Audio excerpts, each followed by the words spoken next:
शांति। आज बाबा के 29 जून 2021 के साकार मधुर महावाक्य हैं। आज के मधुर मुरली में बाबा बच्चों का रूहानी श्रृंगार कर रहे हैं। रूहानी श्रृंगार अर्थात रूह का श्रृंगार। बाबा ने श्रीमत दी कि आपको जरा भी जिस्मानी श्रृंगार नहीं करना। बाबा जो रूहानी श्रृंगार करने आए हैं, आप बच्चों को घर गृहस्थ में रहते भी ये रूहानी श्रृंगार करना है। आज की दुनिया में खूबसूरती अच्छी नहीं। इस दुनिया में आर्टिफिशियल चीज़ों से अपने को गोरा बनाते हैं, सजते संवरते हैं। आप बच्चों को घर गृहस्थ में रहते भी बहुत सिंपल रहना है, फैशनेबल नहीं बनना है। घर गृहस्थ में रहते भी याद की यात्रा करो और कराओ। कमल पुष्प समान पवित्र बनो। बाबा रूहानी पंडा है। बाबा बच्चों को घर ले जाने के लिए आए हैं। जैसे अमरनाथ की यात्रा पर जाते हैं या अन्य यात्रा पर जाते हैं, कोई ना कोई पंडा मिलता है। उस यात्रा पर जाते हैं तो घर बार कारोबार सब भूल जाते हैं। बाबा ने कितनी अच्छी यात्रा सिखाई है। भले घर गृहस्थ संभालो, राजाई संभालो, सब कुछ करते हुए गुप्त याद की यात्रा में रहो। ऐसी यात्रा बाबा के सिवाय कोई सिखा नहीं सकता। सब मनुष्य कुंभकर्ण की नींद में सोए हुए हैं। हाय हाय करके उठेंगे। जब समय निकल जाएगा तो बाबा ने कहा उन्हें पश्चाताप होगा। जो विपरीत बुद्धि हैं वो हाय हाय करेंगे। आप प्रीत बुद्धि हो। बाबा बच्चों को सावधान करते हैं। अब एक बाप को याद कर पावन बनो। स्वर्ग का माखन तब मिलेगा जब आप एक को याद करेंगे। ये स्वराज्य प्राप्ति के लिए आप पुरुषार्थ कर रहे हो। यहाँ पर खूबसूरती अच्छी नहीं। कोई कोई बाबा से मिलने आते हैं जिन्होंने श्रृंगार किया होता है, तो बाबा कहते हैं आपने जिस्मानी श्रृंगार किया है। आओ आपको ज्ञान का श्रृंगार करना सिखाएं, जिससे 21 जन्मों के लिए प्राप्ति होगी। मैं तुम्हें स्वर्ग की पटरानी बनाऊंगा। अच्छी बात है ना? बहुत अच्छी बात है कि हम ज्ञान का श्रृंगार करते रहें। घर गृहस्थ में रहते भी किसी देहधारी को याद नहीं करना, एक बाबा को याद करना है। कोई शरीर भी छोड़ दे तो रोना नहीं। अगर रोएंगे तो भविष्य में ऊंच पद नहीं होगा। आंसू आया तो फेल। बाबा पूछते हैं कि कोई बहुत नज़दीकी संबंधी शरीर छोड़ दे, आपकी अवस्था कैसी रहेगी? आप घर गृहस्थ में रहते भी कभी किसी से तंग नहीं होना। अवस्था को अच्छा रखना। अम्मा मरे तो भी हलवा खाना, बीबी मरे तो भी हलवा खाना। कभी भी घर गृहस्थ में रहते हुए बाबा को नहीं भूलना। बाबा की ये मीठी मीठी बातें हैं। बाबा बच्चों का कल्याण करने के लिए आए हैं, घर ले जाने आए हैं। रूहानी श्रृंगार पर बाबा ने बार बार समझाते हुए कहा कि यहाँ पर तुम्हें हीरे जवाहरात गहने पहनने का शौक़ नहीं रखना चाहिए। यहाँ पर तो जो रूहानी श्रृंगार बाबा करते हैं, इससे आप सदा सुखी बन जाएंगे। कभी रोएंगे नहीं, कभी दुखी नहीं होंगे, कभी अकाले मृत्यु नहीं होगी। सहज योगी बनकर पुरुषार्थ करना है। सहज योग क्या है? ज्ञान सहित न्यारे बनो। ज्ञान माना समझ के हिसाब से। अगर कहीं मन का लगाव है तो वहाँ से ज्ञान की समझ के आधार से अपने आप को डिटैच कर लेना है। अगर ऐसे बाह्य रूप से ही न्यारे बनते हैं तो बाबा कहते फिर परेशान होते रहेंगे। न्यारी अवस्था ही प्यारी अवस्था है। इसलिए देह से न्यारे बनने का बार बार अभ्यास करो तो मन लगाव से मुक्त हो जाएगा, परेशानी से भी मुक्त हो जाएगा। सेवा और स्व पुरुषार्थ का बैलेंस हो तो बंधन भी संबंध में बदल जाएगा। जितने भी बंधन हैं वो बैलेंस रखने से संबंध में बदल जाएंगे। आज हम सहज योगी हूँ, इसका पुरुषार्थ करेंगे। चिंतन करेंगे, अपने को याद दिलाएंगे, मैं देह से न्यारी आत्मा हूँ, मुझे देह के संबंधों से सदा डिटैच रहना है और अपना रूहानी श्रृंगार करना है। अब सुनते हैं मुरली विस्तार से। बाबा कहते, मीठे बच्चे, तुम हो रूहानी पंडे, तुम्हें ग्रस्त व्यवहार संभालते हुए कमल फूल समान बन याद की यात्रा करनी और करानी है। तुम हो रूहानी पंडे, तुम्हें ग्रस्त व्यवहार संभालते हुए कमल फूल समान बन याद की यात्रा करनी और करानी है। क्वेश्चन है, बाप बच्चों का कौन सा श्रृंगार करते हैं, किस श्रृंगार के लिए मना करते हैं? कौन से श्रृंगार के लिए बाबा मना करते हैं? बाबा कहते हैं, मीठे बच्चे, मैं तुम्हारा रूहानी श्रृंगार करने आया हूँ, तुम कभी जिस्मानी श्रृंगार नहीं करना। तुम बैगर हो, तुम्हें फैशन का शौक़ नहीं होना चाहिए। बैगर को कभी भी फैशन का शौक़ नहीं होता। दुनिया बहुत ख़राब है, जरा भी फैशन नहीं करो, शरीर का फैशन नहीं करो। गीता, आखिर वो दिन आया आज। ओम शांति।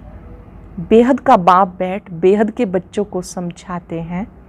बेहद माना कोई हद नहीं, कितने ढेर बच्चे हैं, इतने बेशुमार बच्चों का एक ही बाप है जिसको रच्यता कहा जाता है। बेशुमार बच्चों का एक ही बेहद का बाप है जिसको रच्यता कहा जाता। वो है हद के बाबाएँ, ये है बेहद के रूहों का बाप। वो है हद के जिस्मानी बाप, ये है बेहद के रूहों का एक ही बाप जिसको भक्ति मार्ग में सब रूहें याद करती हैं। तुम बच्चे जानते हो भक्ति मार्ग भी है, साथ साथ रावण राज्य भी है। अब मनुष्य पुकारते हैं, हमें रावण राज्य से राम राज्य में लेके जाओ। सब बुलाते हैं, हमें रावण राज्य से राम राज्य में लेके जाओ। बाबा समझाते, देखो देवी देवता जो भारत के मालिक थे अब नहीं है, वो कौन थे ये भी अब तुम जानते हो। हम ही सतयुगी सूर्यवंशी घराने के मालिक थे, राजा रानी तो होते हैं ना। तुम बच्चों को अब स्मृति आई, बाबा आया हुआ है। हम बच्चों को राजभाग का वर्षा देने के लिए, विश्व का मालिक बनाने के लिए। बाबा कहते अब सब भक्ति मार्ग में हैं। भक्ति मार्ग को ही रावण राज्य कहा जाता है। ज्ञान मार्ग सिर्फ एक बाप सिखाते तुम बच्चों को, उस बेहद बाप को भक्ति मार्ग में सब याद करते हैं। अब तुम्हें 21 जन्म के लिए ज्ञान की राजधानी मिलती है, फिर आधा कल्प तुम पुकारेंगे ही नहीं। सतयुग त्रेता 2 युगों तक आधा कल्प कभी पुकारेंगे नहीं। हाय राम, हाय प्रभु कहने की दरकार ही नहीं रहेगी। हाय राम तब करते हैं जब दुखी होते हैं, तुमको वहाँ दुख होता ही नहीं। अब तुम जानते हो ये खेल बना हुआ है। आधा कल्प है ज्ञान का दिन, आधा कल्प है भक्ति की रात। भक्ति हमें नीचे उतारती है। तुम बच्चों की बुद्धि में सीढ़ी की नॉलेज है। बाबा समझाते ये 84 जन्मों का चक्र है। इस चक्र को जानने से तुम चक्रवर्ती राजा बनेंगे। इसलिए बाबा चित्र बनवा रहे हैं जिससे सिद्ध हो हम इस चक्र को जानने से 21 जन्म के लिए राजभाग लेते हैं। इस चक्र को जानने से 21 जन्मों के लिए राजभाग लेते। अब तुम बहुत हो गए हो, बड़ी रूहानी शक्ति सेना बनी है। तुम सब पंडे हो, बाबा भी पंडा है। उनको कहा जाता गाइड। पंडा अक्षर शुभ है, यात्रा पर ले जाने वाले पंडे होते हैं। यात्री जाते हैं तो उनको एक गाइड मिलता है कि इनको ये सब दिखाओ। किसी यात्रा पे जाते हैं तो गाइड मिलता है जो रास्ता दिखाता है, उस स्थान के बारे में समझाता है। तीर्थ यात्रा पर भी पंडे मिलते हैं। बाबा कहते जन्म जन्मांतर तीर्थ यात्रा करते आए। अमरनाथ पर जाते हैं, तीर्थों पे जाते हैं, परिक्रमा लगाते हैं। वहाँ जाते समय फिर वही याद रहता। घर बार धंधा धोरी सबसे दिल हट जाती है। यहाँ तुम्हें समझाया जाता घर गृहस्थ में रहते धंधा धोरी करते रहो, फिर गुप्त रूप से यात्रा पर रहो। वहाँ यात्रा पर जाते हैं तो घर बार आदि सब भूल जाते हैं, यहाँ बाबा कहते घर गृहस्थ में रहते, सब कुछ कार्य करते, बुद्धि से बाबा की याद में रहो। ये कितना अच्छा है। जितना बड़ा धंधा करना है उतना करो, किसी को मना नहीं है। धंधा आदि भले करो पर गुप्त रूप से बाबा को याद करो। भले अपनी राजाई भी संभालो। राजा जनक को भी सेकंड में जीवन मुक्ति मिली। तुमको कोई बाहर की यात्रा आदि की तरफ धक्के खाने की दरकार नहीं। अपने घर बार की भी पूरी संभाल करनी चाहिए। जो सेंसिबल अच्छे बच्चे हैं वो समझते हमें गृहस्थ व्यवहार में रहते कमल फूल समान रहना है। सेंसिबल बच्चे क्या समझते हैं कि हमें घर गृहस्थ में रहते कमल फूल समान रहना है, गृहस्थ व्यवहार में तंग नहीं होना चाहिए। कुमार कुमारियाँ तो जैसे सन्यासी हैं, उनमें विकार है नहीं, 5 विकार से दूर हैं। अब तुम बच्चे जानते हो हमारा श्रृंगारी और प्रकार का है, उनका और है। उनका है तमो प्रधान श्रृंगार, तुम्हारा है सतो प्रधान श्रृंगार, जिससे तुम्हें सतो प्रधान सूर्यवंशी राजाई में जाना है। बाबा तुम बच्चों को समझाते तमो प्रधान जिस्मानी श्रृंगार जरा भी नहीं करना। दुनिया बहुत खराब है। वो ध्यान देंगे बाबा की बात पर। बाबा समझा रहे हैं कि तुम बच्चों को बहुत सावधान रहना है। तमो प्रधान जिस्मानी श्रृंगार जरा भी नहीं करना। दुनिया बहुत खराब है। गृहस्थ व्यवहार में रहते फैशनेबल मत बनो। फैशन कशिश करता है। इस समय खूबसूरती अच्छी नहीं। काले हो तो अच्छा है, कोई पंजा नहीं मारेगा। खूबसूरत पिछाड़ी तो फिरते रहते हैं। श्री कृष्ण को भी सांवरा दिखाते हैं। तुमको गोरा बनना है। गोरा बनना है शिव बाबा से। वो गोरे बनते पाउडर आदि से। कितना फैशन है, बात मत पूछो। साहूकारों का तो सत्यानाश है। गरीब अच्छे हैं, गाँवों में जाकर गरीबों का कल्याण करना है, परंतु आवाज़ करने वाले बड़े आदमी भी चाहिए। गांव में जाकर गांव वालों का भी कल्याण करना है, ग्राम निवासियों को भी संदेश देना है। संदेश देने के लिए साहूकार भी चाहिए, बड़े आदमी भी चाहिए। तुम सब गरीब हो ना, कोई साहूकार है क्या? तुम देखो कैसे साधारण बैठे हो। बम्बई में फैशन देखो क्या लगा पड़ा है। बाबा के पास मिलने आते हैं, बाबा के पास कोई कोई मिलने आते हैं। साकार में जब बाबा थे तो मिलने आते थे कोई कोई।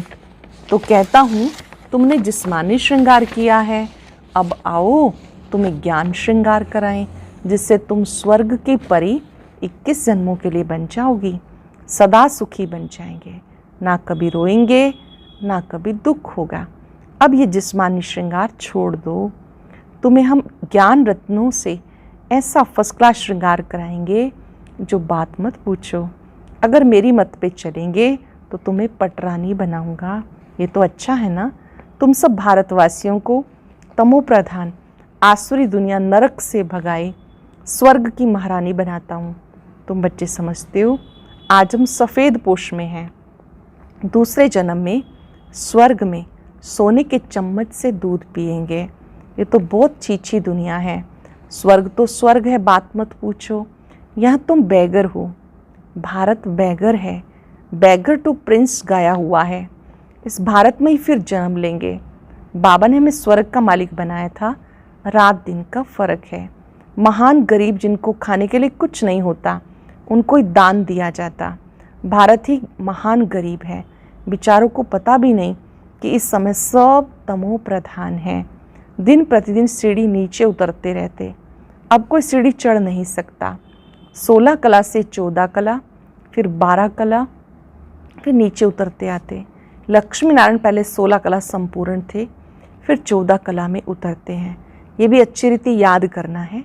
सीढ़ी उतरते उतरते बिल्कुल ही पतित बने, फिर स्वर्ग के मालिक कौन बनाए?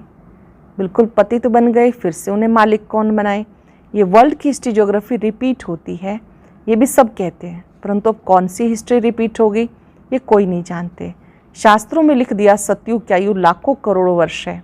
पूछो सतयुग कब आएगा? कहेंगे 40,000 वर्ष पड़े हैं।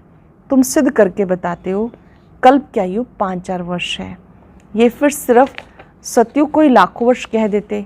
घोर अंधियारा है। तो मनुष्य कैसे माने भगवान आया होगा? वे समझते भगवान तब आएंगे जब कलयुग का अंत होगा। अब तुम बच्चे इन बातों को समझते हो, विनाश सामने खड़ा है।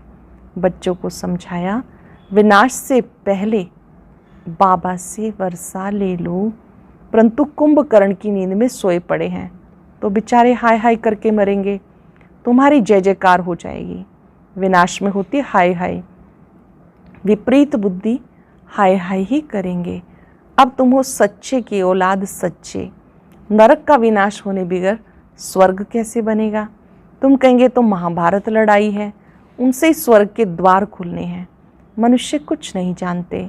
तुम्हारी बुद्धि में हमें अभी दैवी स्वराज्य का माखन मिलता है, दैवी स्वराज्य का माखन मिलता है। वो आपस में लड़ते रहेंगे, हैं वो भी मनुष्य, तुम भी मनुष्य। वो है आसुरी संप्रदाय, तुम हो दैवी संप्रदाय। ये तो तुम जानते हो। रावण का राज्य द्वापर से शुरू होता, देवताएं जो पावन थे वो पतित होना शुरू होते हैं। इसकी भी निशानियाँ जगन्नाथपुरी में हैं। दुनिया में बड़ा गंध लगा हुआ है। अब हम उन बातों से निकल परिस्तान में जाते हैं। इसमें बड़ी हिम्मत, महावीर बनना चाहिए। बाबा का बनकर पति थोड़ा ही बनना है। वो समझते हैं स्त्री पुरुष इकट्ठे रहें, आग ना लगे, ये हो नहीं सकता। इसलिए हंगामा करते हैं कि यहाँ स्त्री पुरुष को भाई बहन बनाया जाता। ऐसा तो कहीं लिखा हुआ नहीं है, पता नहीं कौन सा जादू है। अरे तुम ब्रह्मा कुमारियों के पास जाएंगे और बस तुमको वहाँ बांध करके रख लेंगी। ऐसे ऐसे वहाँ बहकाते रहते हैं। ये भी ड्रामा में नूंद है।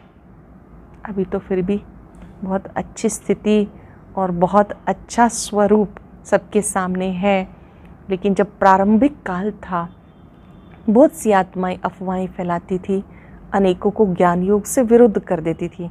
बाबा ने कहा कि अब उनको आप समझा सकते हो।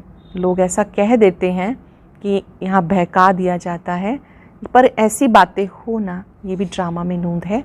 जिनका पार्ट होगा वो कैसे भी आ जाएंगे, इसमें डरने की बात नहीं। उन्हें कोई बहकाएगा भी सही तो वो दूसरे के द्वारा कही गई बातों में नहीं आएंगे, उन्हें कोई बहका नहीं पाएगा। डरने की बात नहीं। शिव बाबा ज्ञान का सागर, पतित पावन, सबका सद्गति दाता है। ब्रह्मा द्वारा पतित से पावन बनाते हैं।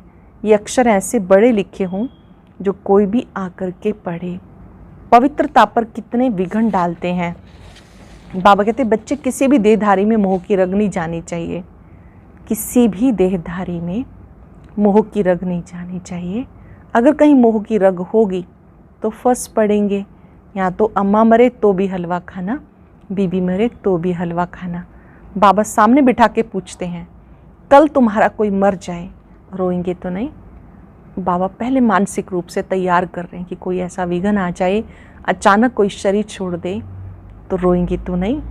आंसू आया तो फेल हुए, एक शरीर छोड़ दूसरा लिया, इसमें रोने की बात क्या? दूसरा कोई सुने तो कहे मुख से अच्छा तो बोलो। अरे अच्छा ही बोलते हैं, सत्युग में रोना होता ही नहीं। ये जीवन तुम्हारा उनसे भी ऊंचा है, सत्युग वालों से भी ऊंचा है ये जीवन। तुम हो सबको रोने से बचाने वाले, फिर तुम कैसे रोएंगे? हमें पतियों का पति मिला जो हमें स्वर्ग में ले जाते हैं, फिर नरक में गिराने वाले के लिए हम क्यों रोएं? बाबा कितनी मीठी मीठी बातें सुनाते वर्षा लेने के लिए।